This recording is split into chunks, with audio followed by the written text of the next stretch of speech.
I still think that the NFC East is up for grabs. I do not believe in the Dallas Cowboys.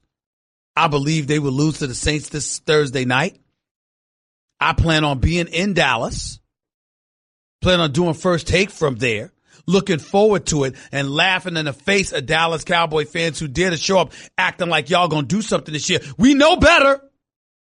We know y'all ain't gonna do anything. We know it. I have no doubt about it. Can't even win a playoff game this year, as usual. But go ahead and tease yourselves. Go ahead and tease yourselves. I look at the Washington Redskins, obviously huge question mark as to what they're going to bring to the table.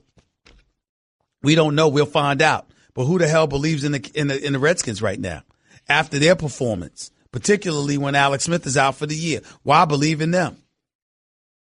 But the Eagles definitely control their own destiny. They're only a game out. We'll see what transpires. We will see what happens. You got to look at the Giants and the Eagles. And the question that emanates from that game is, are the Eagles done? I'll tell you this. They won yesterday, but they look done. I'm not giving up on them because the NFC East is pathetic. But the bottom line is I look at the Philadelphia Eagles, the reigning defending Super Bowl champions. They look like a shell of themselves. I'm not excited by anything I'm seeing from the Philadelphia Eagles. Not a damn thing. Now, they had 3 starters in their secondary out. I get that. And their secondary is vastly depleted. I get that. They had a little running game yesterday with Adams. That was nice. Defensively, they stepped up in the second half. But I attribute that game more to a loss on the part of the Giants than a win on the part of the Eagles. If you are Pat Shurmur, see, this is why you weren't a head coach. This is why you were never considered to be a good head coach. This is why we were scratching our head as to why you got the Giants job when you came into New York. Well, what was it, an 11-23 record? I mean, if you look at Pat Shurmur, before this season, when he was hired by the New York Giants, everybody was asking the question, what the hell did this man do to be the head coach? He started this year, literally started this year with a 10-23 career record as a head coach in the National Football League. And for some reason, Gettleman hired him. See, this is why you need new breeds. Because these old school guys hire people they're comfortable with, that they're friends with. And this is the hypocrisy. And by the way, it exists. Let me not be completely phony about this. It exists in my industry. It exists all over corporate America. We preach and hold people accountable for what we aspire for, and that's a meritocracy. But it's not applicable to ourselves. If you are Dave Gettleman, what the hell did you hire Pat Shurmur for?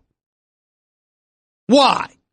And by the way, I'm not questioning the man's football acumen or his football knowledge, but there's nothing about his resume that told you he was the right man for the head coaching job in New York City.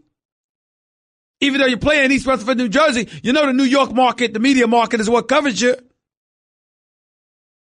It ain't just a Virgin record. So you look at this guy who's 3-8 now, and you got Saquon Barkley flat out balling yesterday in the first half. He touches the ball 5 times in the second half. Why?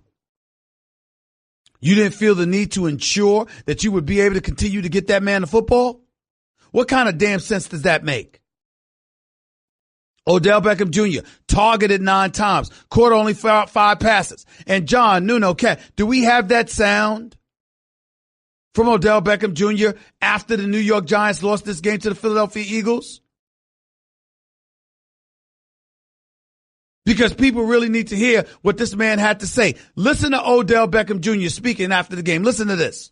Honestly, that's a question for Coach. That's not really, my kind of question. I don't call the plays. I just do what I'm told to do and go out there and execute. Whenever I get the opportunity to do something, I try and make the most of it. If I don't have that many opportunities, all I can do is do what I can when I do have an opportunity. So that's more of a question for Coach. Coming in, knowing that they struggled in the secondary. Personally, I would have loved to attack them, but it wasn't in our game plan. So let me say this. I do not agree with Odell Beckham Jr. saying what he just said publicly to the media. But he wasn't lying. He wasn't lying. If you witness how depleted the Philadelphia Eagles secondary is, what possible excuse under God's green earth could you have? What possible excuse could you have?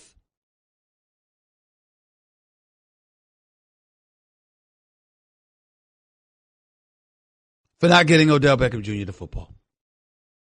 What possible excuse could you have for having a game plan that didn't directly involve getting Odell Beckham Jr. the football? Listen, we all know how awful Eli Manning has been. He had a couple of good throws yesterday, plus an idiotic interception, just deflated the whole team right before the first half, throwing that interception. Made no sense whatsoever. Just a terrible throw on the part of Eli Manning. And just gave credence to those who think he should hang it up. What an idiotic play on his part. He's too experienced for that. However, still had a 19-3 lead.